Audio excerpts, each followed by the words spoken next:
memproses uh, persamaan ini karena ada dua variabel. Saya juga nggak kuat untuk hitung C, fungsi T dan K karena T-nya juga kan kita nggak tahu berapa, dan juga infinite. T-nya itu infinite kan nilainya banyak banget ya, nggak hingga gitu, sehingga proses komputasinya akan sangat besar dan biasanya device kita itu terbatas. Butuh komputer yang speknya tinggi, minimal mungkin komputer yang riset untuk gaming ya, itu bisa mungkin untuk memproses persamaan ini. Ya sayangnya di Unsika kalau nggak salah komputernya atau PC all-in-one-nya RAM-nya 4 semua kalau nggak salah. Jadi ya untuk ngeproses yang simpel aja itu biasanya berat kayak gitu. Oke. Jadi untuk jadi untuk mencari nilai K yang optimal atau batas kerusakan yang optimal untuk kebijakan 5 ini itu kita tinggal masukin rumus ini saja. Kemarin saya udah contohin juga di Mathcat ya. Nah ini untuk contohnya, nanti teman-teman tinggal masukin saja. Nah di sini saya juga langsung nyari K-nya duluan. Kebetulan saya dapatnya bilangan bulat, K sama dengan 7. Kalau misalkan 7, sekian, 7,5, 7,6, tetap harus pakai floor dulu, fungsi floor ini. Jadi ini adalah K optimal sama dengan floor dari K. Nanti dikasihin 7 nilainya, nanti dapat 7 nilainya. Baru kita masukin nilai-nilainya. Nah di sini mungkin teman-teman bisa lihat, saya ini hanya coba-coba saja T-nya kalau misalkan 1 sampai 5 itu berapa biayanya. Ternyata biayanya serupa semua karena variabel keputusannya adalah K optimal. Gitu. Jadi menurut perhitungan ini nilai waktu itu tidak berpengaruh. Kenapa? Karena yang sangat berpengaruh adalah batas atau jumlah batas kerusakannya. K optimal sebesar 7 ini yang krusial. Kalau nilainya berubah, maka biayanya pun akan berubah. Nah, jadi yang optimal itu adalah K sama dengan 7. Batas kerusakannya adalah 7 kali nih. Kayak gitu sebelum dilakukan replacement. Nah, itu adalah policy 5 atau repair count policy atau kebijakan berdasarkan banyaknya kerusakan yang udah terjadi. Gitu. Sekarang kita masuk ke policy 6. Kemarin di video kita sudah belajar periodic policy ya, periodic replacement policy. Nah, itu mirip dengan block replacement policy yang ada di non-repairable system. Sekarang kita akan coba kembangin model dari periodic replacement policy supaya lebih mewakili kondisi nyata ya. Nah, seperti itu. Oke, misalkan sebuah produk repairable, baik permesinan atau produk otomotif, memiliki cumulative distribution function FT ya. Dan ketentuannya untuk kebijakan ini adalah sebagai berikut. Produk akan diganti secara preventif pada waktu T secara periodik. Waktunya tetap ya, ingat kalau yang periodik itu pasti tetap waktunya itu. Dan juga banyaknya preventive replacement atau preventive maintenance-nya adalah sebanyak K. K-nya ini bisa 1, bisa 2, bisa 3, bilangan integer ya, bilangan bulat. Sehingga waktu PM itu adalah K dikali T, misalkan K pertama 1 tambah T, 1 kali T jadi T, lalu K tambah 1 berarti 1 tambah 1, 2, 2T, dan seterusnya. Yang waktu itu pernah kita bahas ya, 1T, 2T, 3T, itu adalah periodenya tetap dan reguler ya, nggak berubah. Misalkan dalam setahun kan, setahun ada 12 bulan, misalkan kita pingin preventive maintenance-nya ada 4 kali, berarti setiap 3 bulan sekali dilakukan preventive maintenance. Nah, seperti itu untuk yang poin pertama.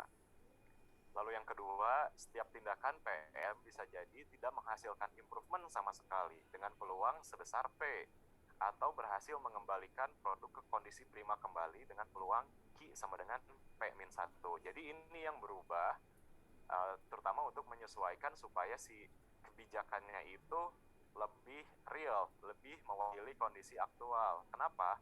Karena bisa jadi di poin kedua ini, kita ketika melakukan PM atau preventive maintenance berupa replacement dari produk tersebut, itu ternyata nggak menghasilkan improvement. Itu bisa jadi sering terjadi seperti itu.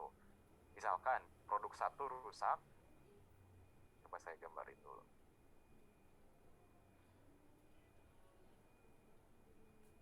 Oke.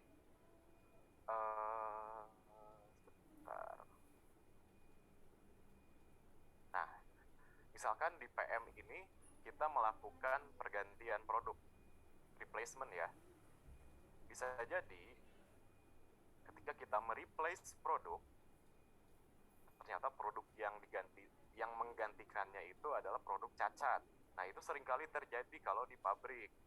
Kenapa? Karena kayak untuk repairable system, contohnya kayak mesin dan lain sebagainya macamnya, itu tentunya treatmentnya itu berbeda dengan repairable system yang relatif biasanya ukurannya lebih kecil, kayak lampu dan lain sebagainya macamnya. Kalau mesin, biasanya produk baru itu seringkali ada kecacatan.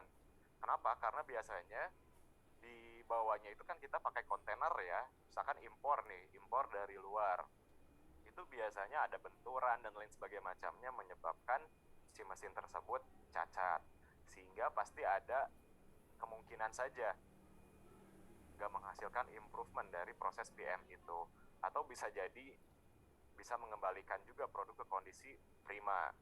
Seperti itu. Jadi misalkan produknya nggak ada cacat, itu bisa berarti produk tersebut ya berarti otomatis baru. Kayak gitu. Nah, itu peluang yang harus dipertimbangin. Dan ini model yang lebih realistik dibandingkan dengan policy 4 yang tidak mempertimbangkan peluang tersebut.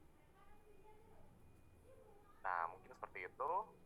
Lalu yang ketiga, apabila produk rusak sebelum jadwal pergantian preventif, maka produk akan diperbaiki secara korektif dengan minimal repair. Jadi di sini tetap pakai minimal repair ya. Kalau misalkan rusak sebelum jadwal preventifnya, tetap pakai minimal repair. Yang berbeda di sininya, tindakan PM ini bisa menghasilkan peluang P atau Q. Nah, peluang P adalah ketika dia tidak menghasilkan improvement, Q adalah ketika preventive maintenance menghasilkan improvement. Nah, itu yang berbeda dari policy 6. Oke, sampai sini dari konsepnya ada yang ingin didiskusikan atau ditanyakan nggak? Silahkan. Karena ini krusial ya untuk konsepnya itu. Mangga.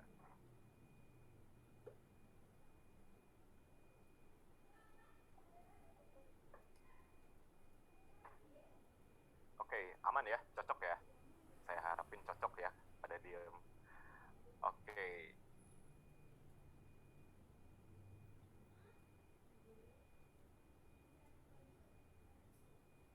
Oke.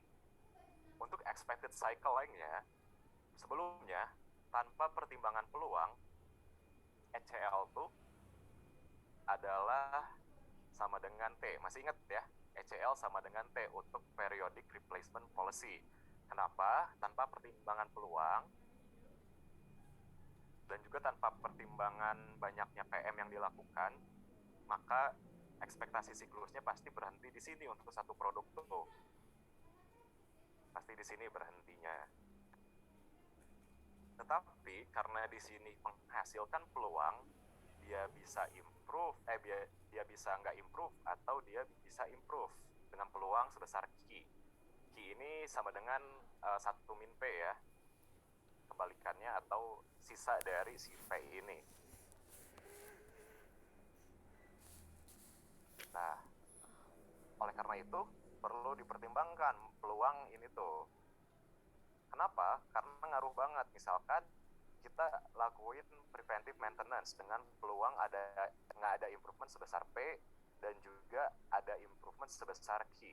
Kalau misalkan nggak ada improvement, ternyata dari produk yang baru itu tuh ternyata produknya jauh lebih jelek kondisinya, maka kemungkinan besar akan banyak sekali CM di sini. Karena produk akan sering rusak dan harus diperbaiki. Tetapi kalau misalkan dia ternyata produknya bagus, yang menggantikan produk sebelumnya itu bagus, maka dia peluang yang didapat adalah Q kan. Oleh karena itu akan lebih minim CM atau corrective maintenance di antara jadwal preventifnya. Nah, itu perlu dipertimbangin oleh teman-teman. Oleh karena itu, maka ini adalah persamaannya. Jadi ini adalah peluangnya, ini sigma I sama dengan 1 sampai dengan K. K-nya itu adalah batas ininya ya, jumlah PM yang ingin ditentukannya berapa itu tuh. Dan ini adalah T-nya. Nilai T ini akan mengikuti banyaknya jumlah PM yang ditentukan.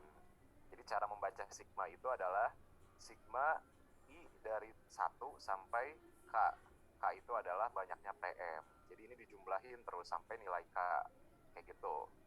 Ini teman-teman tinggal masukin aja di Medcat, otomatis Medcat bakal memproses. Seperti itu. Dan ini sebagai informasi saja, untuk peluangnya itu mengikuti distribusi geometrik. Oh, banyak banget ya distribusinya. Ada Poisson, ada Weibull, ada geometrik, ya banyak lah. Jadi benar-benar sistem pemeliharaan itu terapannya statistik dan teori probabilitas. Jadi benar-benar di sini teman-teman dalam statistik industri harus berhasil ya, luarannya belajarnya harus berhasil. Tapi untuk sistem pemeliharaan, saya harapin teman-teman seenggaknya bisa mengoperasikan Medcat-nya saja dan juga bisa menganalisis hasilnya, gitu saja. Karena untuk menurunkan rumus-rumus seperti ini ya butuh ketelitian, butuh ketekunan ya untuk belajarnya. Seperti itu. Jadi dulu saya juga ketika sekolah di ITB, tesis saya tuh bikin rumus pemeliharaan, jadi rumus baru dengan profesor saya tuh. Itu relatif berat dan butuh teori probabilitas, tapi hasilnya memuaskan. Kenapa? Karena ketika rumusnya udah jadi kayak pas ngeliat tuh kayak gue jenius banget gitu. Jadi puas sendirilah liatnya itu. Padahal prosesnya itu penelitiannya sampai 1,5 tahun mengembangin rumus itu tuh. Nah, jadi kalau teman-teman nanti yang pingin S2 atau ngelanjutin sekolah, pasti bakal menghadapi kayak pengembangan metode supaya baru. Karena di tesis itu nantinya teman-teman harus menghasilkan sebuah kontribusi ilmiah. Nanti kalau teman-teman yang tertarik S2 mungkin nanti bisa ngobrol-ngobrol lah ya, seperti itu. Untuk teman-teman yang mungkin tertarik bekerja di manufaktur atau di perusahaan lainnya dan misalkan kebagian di bidang atau di bagian maintenance ya, pemeliharaan sistem, model-model ini teman-teman bisa gunakan untuk nanti bikin kebijakan untuk si bos ya. Misalkan bos nyuruh tolong dong bikinin kebijakan pemeliharaan untuk mesin, teman-teman bisa pakai kebijakan-kebijakan di sistem pemeliharaan yang udah kita pelajari ya, seperti itu. Oke, ini untuk expected cycle length-nya, tinggal dimasukin aja oleh teman-teman nanti di Medcat. Nah, untuk ekspektasi total biaya pemeliharaannya, ada corrective maintenance berupa minimal repair, dan juga ada biaya preventive maintenance berupa replacement. Nah, jadi ada dua biaya yang harus dipertimbangkan, yang replacement-nya sama minimal repair-nya. Dan itu juga kita harus mempertimbangkan peluang Q dan P tadi. Peluang si preventive maintenance ngehasilin improvement atau tidak. Nah, itu harus dipertimbangin juga. Oleh karena itu, rumusnya masih sama sebenarnya. Kalau di secara simpelnya, ekspektasi biaya PM atau replacement-nya ditambah ekspektasi biaya CM atau corrective maintenance berupa minimal repair. Nah, ini adalah persamaannya. Jadi masih sama, kita harus tetap pertimbangin ini. Dan ini adalah yang tadi, ekspektasi biaya PM-nya ditambah ekspektasi biaya CM-nya. Kayak gitu. Di sini tetap kita mempertimbangin IT. IT ini I-nya 1 sampai batas kerusakan. Jadi sigma ini tuh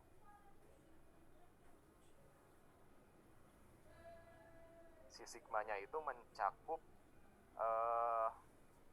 persamaan ini. Kayak gitu. Nanti silahkan aja dicobain di Medcat teman-teman untuk berlatih ya. Seperti itu. Jadi ini adalah persamaannya. Kalau dibedah, ini PM-nya, ini CM-nya berupa minimal repair, kayak gitu. Dan ini adalah peluang yang tadi ya, apakah ada improvement atau tidak ada improvement dari kegiatan atau tindakan PM-nya. Seperti itu. Oke, ini adalah untuk optimisasinya masih sama, biaya total ekspektasi biaya dibagi ekspektasi siklusnya ya, tinggal dibagikan saja. Dan untuk permasalahan optimisasinya itu kita kembali lagi untuk mengoptimisasi J fungsi T, jadi pakai T lagi. Jadi kita harus mencari jadwal preventif yang optimal atau nilai T yang optimal yang dapat meminimasi J fungsi T, atau J fungsi T ini adalah ekspektasi biaya pemeliharaan per satuan waktu. Nah, oke, kita coba ya. Misalkan ada sebuah produk atau item, distribusinya weighable, nah biaya preventive replacement-nya sekitar 100 misalkan, terus biaya corrective maintenance-nya sebesar $40. Nah, peluang preventive replacement menghasilkan improvement atau no improvement adalah 50% masing-masingnya. Jadi P dan Q-nya dua-duanya 0,5. Lalu perusahaan ingin melakukan PM sebanyak 4 kali selama periode 0 sampai T. Nah, berapakah waktu mengganti produk yang optimal atau jadwal preventif yang optimal? T bintangnya berapa? Ya tinggal dimasukin parameter-parameter ini di MATLAB dan nanti ngehasilin hasil ini. Nah, ini tinggal dimasukin saja. Nanti teman-teman bisa lihat di sini lah ya gimana untuk di MATLAB-nya formatnya seperti apa. Tinggal dimasukin dan ternyata menghasilkan T bintang sebesar 7,342 satuan waktu dengan biaya yang paling minimum adalah $22, sekitar $22 per satuan waktu. Di sini teman-teman lihat cukup curam ya penurunan dan peningkatannya itu. Nah, ini bisa dianalisis kalau teman-teman bikin artikel ilmiah atau bikin skripsi. Jadi kalau misalkan kebijakannya, misalkan T-nya kan 7342 sebanyak 4 kali ya, berarti 1, 2, 3, 4 ini 7, sekian, berarti ini sekitar 14, sekian, dan seterusnya ini 21, sekian, dan seterusnya. Kalau aja misalkan perusahaan kekeh misalkan, saya mau di 10 aja, atau enggak misalkan di 15 deh, misalkan di sini ya, perusahaan kekeh pingin T-nya 15, padahal kita udah nganalisis T optimalnya 7. Ini peningkatannya sangat drastis. Jadi perusahaan kalau misalkan bosnya ini ya, boomer biasanya ini yang keras kepala tuh ya, yang agak susah untuk dikasih tahu tuh, ini akan menghasilkan kerugian yang cukup besar karena biaya pemeliharaannya mahal. Bisa jadi kalau misalkan T-nya sama dengan 15, misalkan T-nya 15, berarti di sini 30. Nah, berarti sampai 4 kali ya T-nya itu. 15 kali 4 berarti sampai 60. Bisa jadi kalau 15 tuh semakin banyak di sini CM-nya itu. Rusak di sini, sehingga minimal repair-nya semakin banyak. Sedangkan jadwal preventifnya ada di 15. Nah, jadi bisa dianalisis seperti itu nanti kalau teman-teman bikin artikel ilmiah atau bikin skripsi tentang ini. Nah, sedangkan kalau misalkan kita pakainya 7 sesuai yang kita hitung, itu mungkin di sebelum 7 itu cuma 1 misalkan CM-nya itu, atau corrective minimal repair-nya cuma 1, atau bahkan nggak ada. Nah, itu yang mungkin bisa dianalisis nantinya tuh. Jadi teman-teman harus pandai untuk menginterpretasikan grafik ini dan juga menginterpretasikan hasil yang didapat. Nah, itu pentingnya teknik industri. Jadi harus punya analytical thinking, kemampuan berpikir analisis yang cukup baik. Nah, itu teman-teman bisa dianalisis.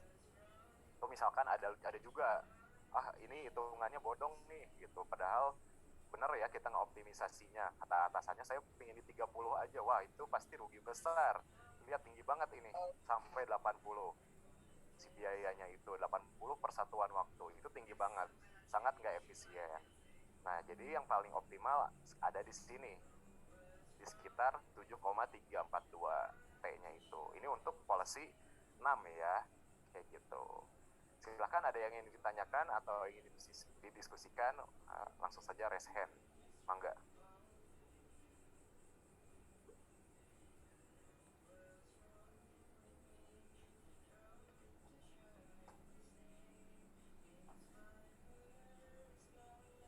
Oke, saya anggap paham lah ya.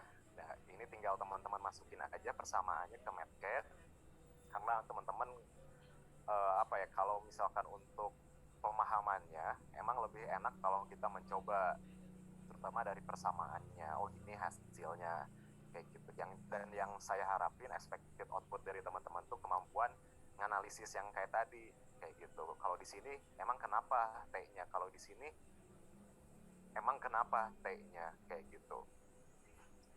Nah, oke, emang harus banyak berlatih ya di terutama kalau banyak cacing-cacing kayak gini ya gitu ya. Ada integralnya segala kayak gitu. Ini emang agak sedikit complicated, tapi ya beginilah yang teman-teman bakal hadapi nanti tuh. Terutama kalau yang di bidang sistem pemeliharaan ya kayak gitu. Even di PPIC juga, PPIC sekarang udah agak jarang ya yang nge-hire manusia. Sekarang PPIC itu udah include di SAP, jadi biasanya nggak butuh campur tangan manusia. Udah jarang perusahaannya pakai Excel, biasanya udah pakai AI dan lain sebagainya, macamnya udah canggih lah kayak gitu. Tapi kalau untuk pemeliharaan ini kita orang lapangan yang tahu kayak gitu. Oke, satu lagi policy-nya ya. Oke, brace yourself kayak gitu. Boleh sambil ngemil teman-teman, silahkan. Kalau lapar ya, sambil minum juga silahkan. Oke, ini adalah policy 7 yang akan kita pelajari hari ini, terakhir ya untuk hari ini, yaitu Repair Time Limit Policy. Jadi kebijakan terkait dengan batas waktu perbaikan. Jadi misalkan ini contohnya kayak gini, kayak misalkan motor teman-teman rusak, terus dikirim ke bengkel. Bengkel ngasih jaminan, ini bisa beres seminggu. Ternyata lebih dari seminggu nggak beres-beres. Nah, itu biasanya ada konsekuensinya. Bisa jadi teman-teman dapat cashback atau teman-teman dapat reward dan lain sebagainya macamnya, karena bengkel tidak bisa memenuhi jaminannya. Nah, ini adalah repair time limit policy. Jadi banyak sekali kebijakan-kebijakan yang terkait sistem pemeliharaan ya. Dan apa ya, kayak bisa dibilang ini orang gabut yang bikin kebijakannya terus dibikin model matematisin ya, tapi gabutnya produktif, bisa ngebantu perusahaan dan lain sebagainya macamnya. Kalau nggak salah ini yang bikin buku ini tuh dan kebijakan-kebijakannya itu dapat penghargaan banyak banget ya. Even pernah dinominasiin hadiah Nobel. Nobel tuh hadiah untuk scientist kayak gitu. Oke, dalam kebijakan ini, policy 7, Repair Time Limit Policy, kalau produk rusak, maka produk akan diperbaiki secara sempurna, perfect repair. Jadi bukan minimal repair lagi, tapi perfect repair. Sehingga mengembalikan kondisi produk seperti baru kembali atau as good as new. Lalu yang kedua, perbaikan produk memiliki batas waktu selama T. Jadi si perfect repair ini, dia dibatasi waktunya sampai T. Kalau lebih dari T, maka akan dilakukan replacement. Nah, ini adalah kebijakan repair time limit policy. Biasanya karena jaminannya adalah replacement, ini bukan produk yang harganya mahal. Kalau mobil, misalkan misalkan batas waktu perbaikannya 30 hari misalkan di bengkel tuh. Kalau lebih dari 30 hari dapat mobil baru, biasanya enggak gitu, itu kemahalan. Jadi misalkan ini lebih ke produk yang harganya relatif murah tapi bisa diperbaiki. Contohnya mungkin handphone pun mungkin enggak iPhone 14 ya, kemahalan kayak gitu. Atau biasanya iPhone Xiaomi kayak gitu, itu masih bisa kebijakan yang kayak gitu. Oke, kalau ilustrasinya seperti ini. Misalkan produk satu rusak di waktu tertentu. Lalu dia mulai menghitung T-nya itu. Jadi di sini mulai 0, T-nya itu dari 0. Dihitung dia bisa diperbaiki nggak selama T ini. Ternyata dia bisa memperbaiki dan beres sebelum waktu T. Sehingga produk satu dianggap seperti baru lagi karena dilakukan perfect repair. Seperti itu. Tiba-tiba setelah dipakai lagi, produk satu rusak lagi, dihitung lagi ininya tuh ya, apa ya namanya tuh, timernya ya, bisa dibilang kayak gitu ya, timernya 0 sampai T kayak gitu. Ternyata ini nggak bisa memenuhi T tersebut, perbaikannya lebih dari T atau perbaikannya udah mencapai batas T, maka dia akan diganti dengan produk 2. Nah, seperti ini. Ini adalah kebijakannya. Sampai sini paham ya konsepnya? Paham ya? Oke, kalau diam berarti saya anggap paham. Seperti itu. Oke, secara konsep kayak gini ya. Sederhana lah ya. Oke.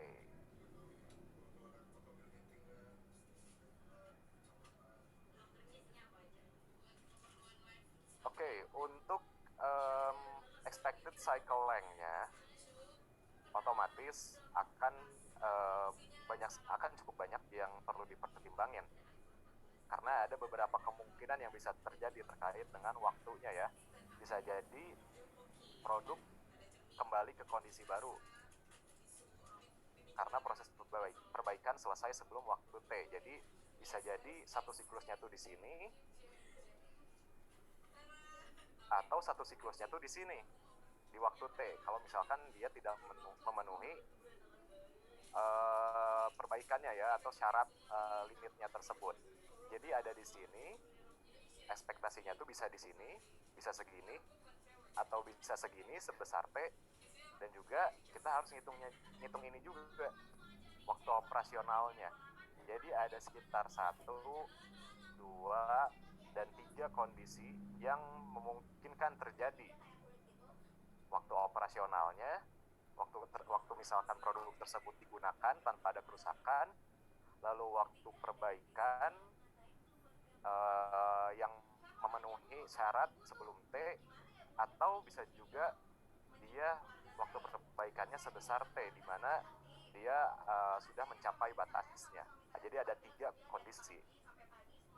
Sehingga apabila dipertimbangin, maka ekspektasi panjang siklus produknya itu adalah ekspektasi waktu operasional produk, terus ekspektasi waktu perbaikannya, dan ekspektasi waktu perbaikan yang mencapai T.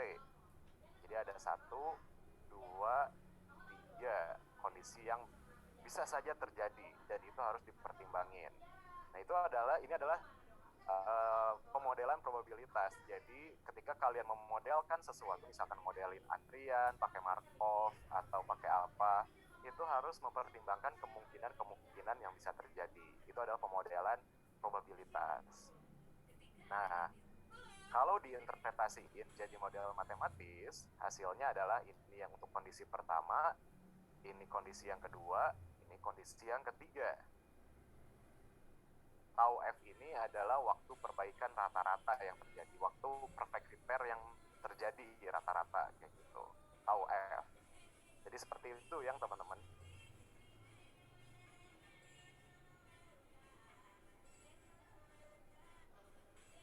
Oke, selanjutnya tentunya total biaya pemeliharaan.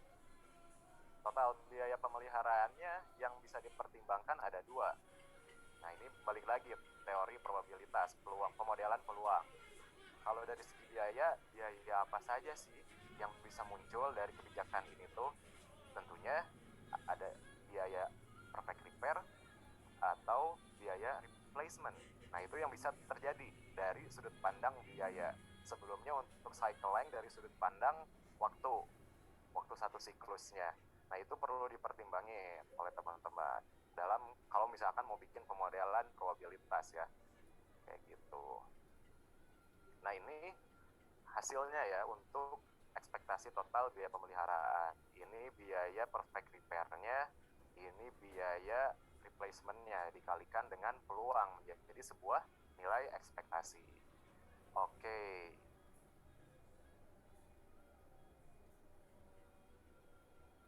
Untuk optimisasinya masih sama, tinggal bagi saja ekspektasi biaya pemeliharaan dibagi cycle length.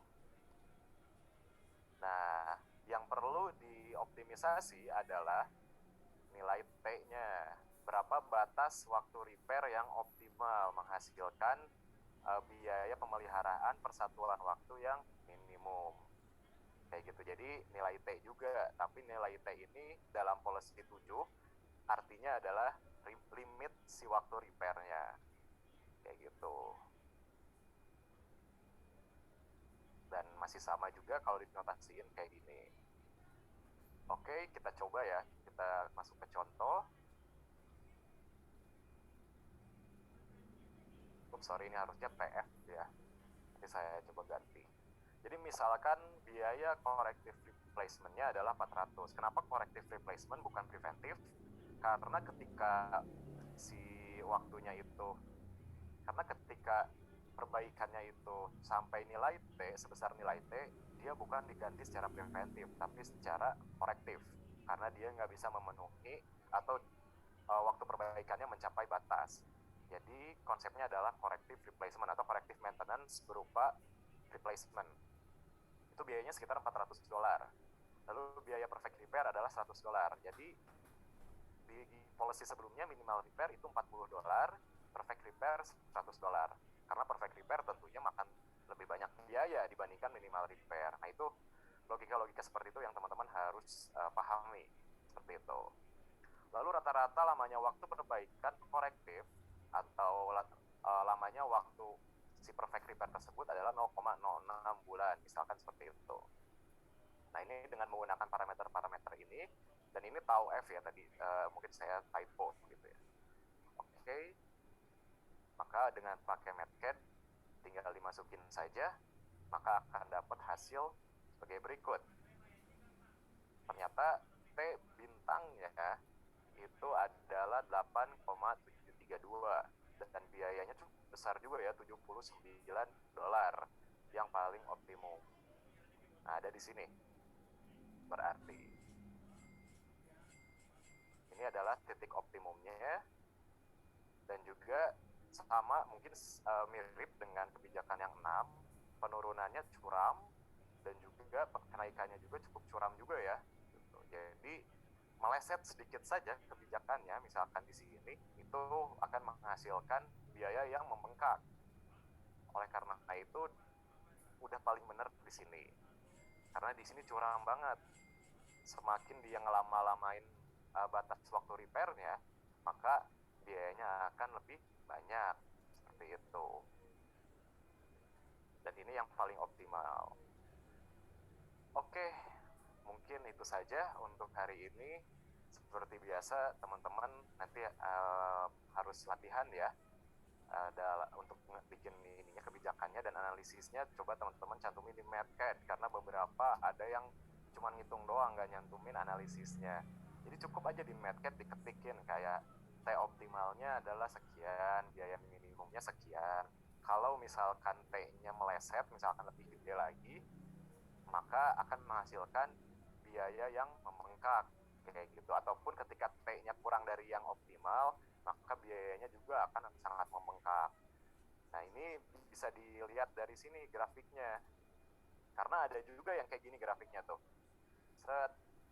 Nah gini doang. Jadi nggak terlalu curam kenaikannya. Tapi ketika turun, dia sangat curam. Berarti kan ini artinya kalau T-nya kalau T-nya lebih kecil dari yang optimal di sini, maka biayanya akan gede banget. Tapi kalau misalkan T-nya ada di sini, mungkin ini masih fine aja karena kenaikannya nggak terlalu curam, tetapi tetap harus di T optimal kebijakannya. Nah itu analisis yang mungkin teman-teman bisa tulisin di file MATCAD-nya, karena di file MATCAD teman-teman juga bisa ngetik itu, bisa bentuk teks. Jadi silahkan oleh teman-teman. Jadi untuk latihannya, teman-teman silahkan gunakan policy 5 ya, yang tadi untuk mencari batas jumlah kerusakan optimal, dan juga policy 6 yaitu untuk mencari periodic policy ya, jadwal preventif penggantian atau nilai T dengan mempertimbangkan peluang yang tadi, apakah preventive replacement berupa preventive maintenance-nya menghasilkan improvement atau tidak ada improvement. Nah ini coba teman-teman kerjain ya gitu. Jadi biayanya diganti dengan 2 digit NPM dan 2 digit tanggal lahir teman-teman. Oke, itu saja dari saya. Silakan kalau ada yang ingin didiskusikan atau ada yang masih belum mengerti untuk bertanya, mangga.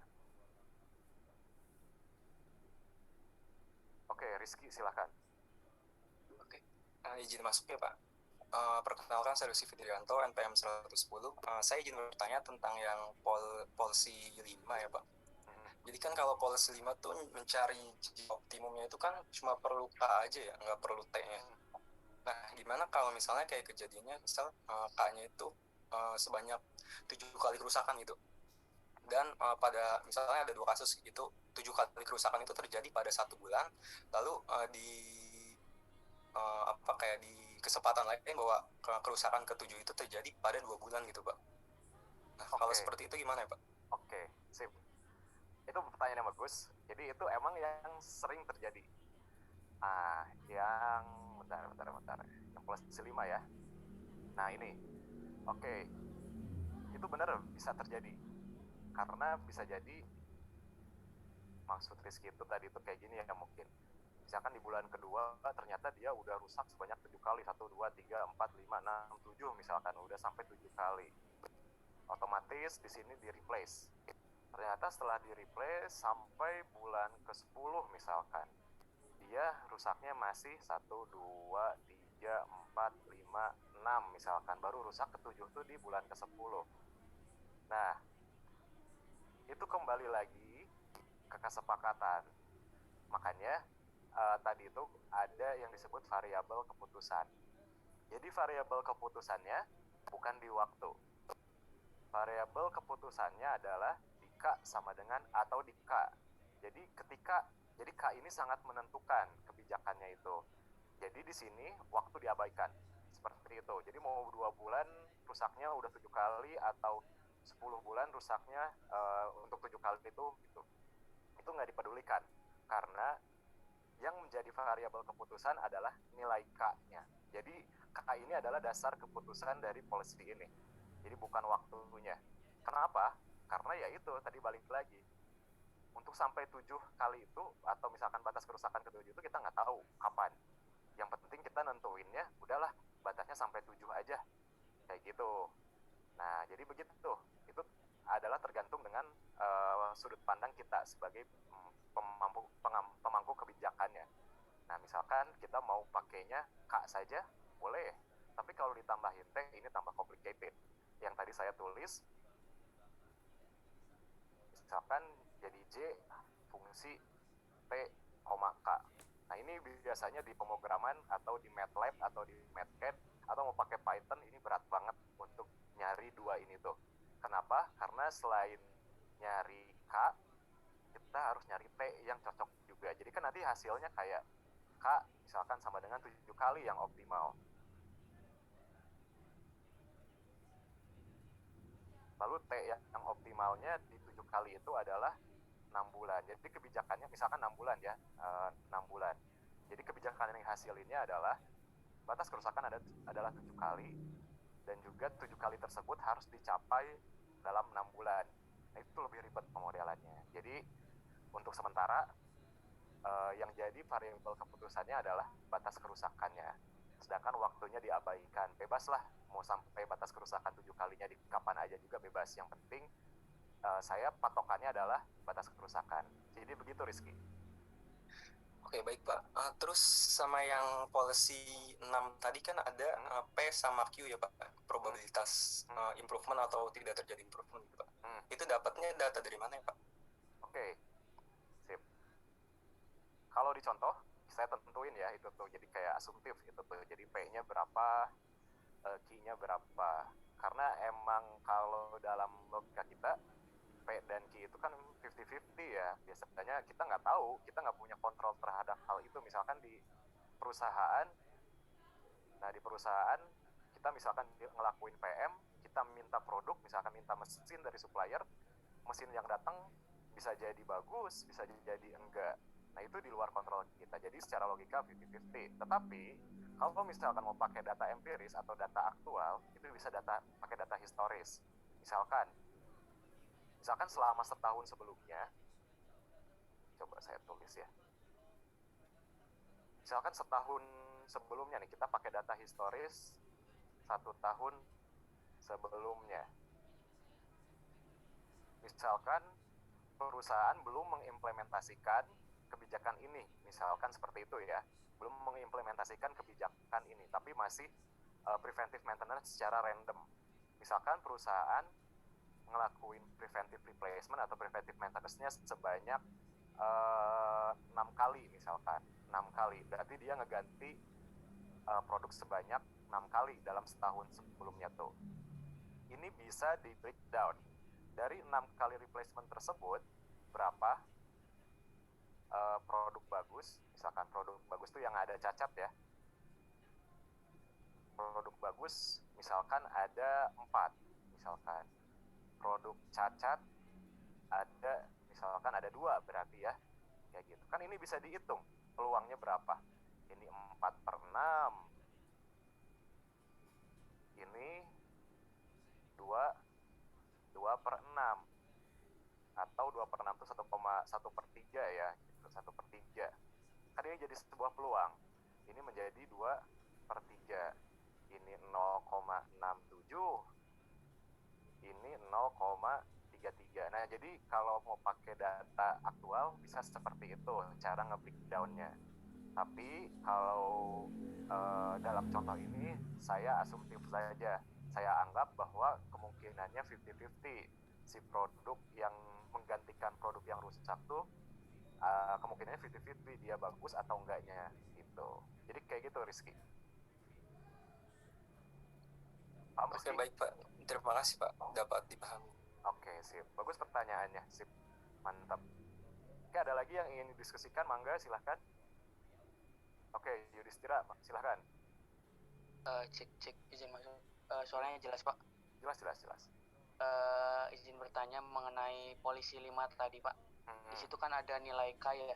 Nah, nilai K itu didapatkan dari variabel-variabel kita bukan ya Pak, kayak yang 121 yang diganti pakai NPM itu Pak. Jadi dimasukin dulu variabelnya gitu. Di tugas? Bukan, maksud saya nilai dari K tadi kan kalau yang di contoh Bapak kan 7 ya. Nah, 7 itu tuh tergantung sama variabel-variabel yang dimasukin itu Pak. Seperti alfanya 10, betanya 2,5 dan seterusnya gitu Pak. Betul, atau gimana Pak? Betul. Jadi tergantung dengan, kalau tadi kan yang saya ganti itu ininya ya, biayanya ya 4xx, terus biaya pemeliharaannya YY ya. Nah, berarti ini bakal beda dong satu sama lainnya, sehingga nilai K yang optimalnya bakal beda. Jadi benar, tergantung dengan perubahan nilai biaya dan juga parameter si Weibull-nya. Seperti itu, betul, berbeda. Iya Pak, izin bertanya kembali Pak. Silakan. Misalkan kan kayak saya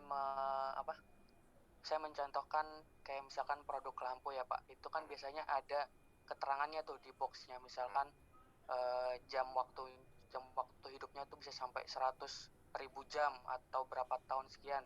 Terus kalau misalkan di dalam produk mesin ini apakah ada itunya Pak, keterangan kayak gitunya Pak? Oke. Biasanya. Oke. Itu bisa diprediksi dari mana? Dari yang waktu kapan ya, minggu kapan itu yang waktu ngitung reliability. Yang ini yang kita ngitung ini nih, yang ada sistem paralel, ada sistem seri. Kan kita bisa dapat ini misalkan. Misalkan kayak gini ya sistemnya tuh. Ini part 1 atau komponen 1, komponen 2, komponen 3 ya, masih ingat lah ya gitu, dikit-dikit gitu. Nah, ini bakal jadi sebuah sistem paralel kayak gitu. Nah, di endingnya waktu itu tuh saya sempat contohin bahwa di tahun kelima,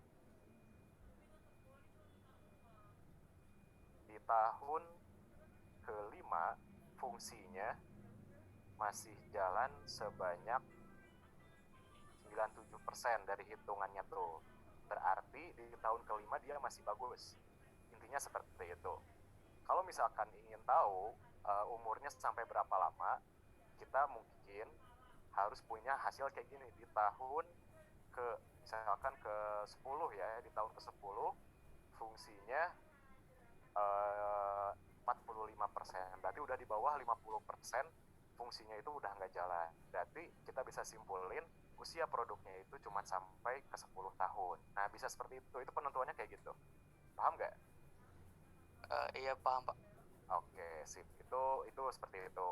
Nah, nanti kalau tertarik untuk mengeprediksi usia hidup produk, bisa pakai perhitungan reliability atau reliability block diagram ya, yang waktu itu pernah kita pelajarin, RBD, reliability block diagram. Nah, itu bisa kita prediksi umur produk tuh sampai berapa beserta fungsinya malahan kayak gitu. Berarti kalau dalam hal produk lampu tadi itu sampai berapa tahun kayak gitu, itu berarti dia di tahun sekian tuh prediksinya udah mati kayak gitu. Berarti kalau sebelum prediksinya udah mati duluan, oh berarti ya ini produknya reliability-nya jelek kayak gitu, ternyata nggak sesuai sama yang perusahaan cantumin kayak gitu.